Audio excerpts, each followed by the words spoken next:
गाड़ी मालिक सावधान आपण गाड़ी रे पकाउथिबा इंजिन ऑयल होई पारे नकली कारण बाजार रे बिक्री होउची भलो ब्रांड रो स्टिकर लागिथिबा नकली इंजिन ऑयल।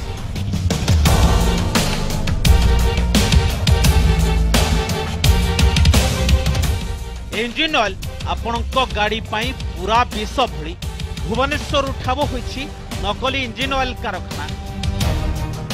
ये हूँ भुवनेश्वर समय गाड़िया अंचल आप देखी पार्टी किभली भाव नकली इंजिन ऑयल को विभिन्न कंपानी ब्रांडेड कंपानी बोतल एवं ब्रांडेड कंपानी स्टिकर को व्यवहार करी दिन द्विपर लोक ठकुला बाबाजी साहू।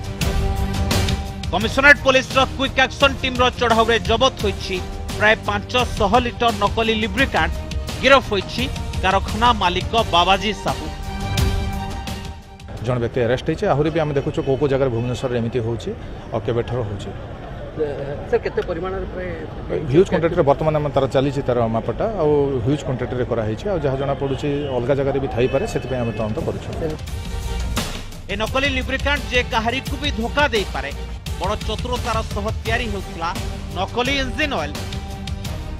भुवनेश्वर कटक विभिन्न शिल्पांचल और गाड़ी सर्विस सेंटर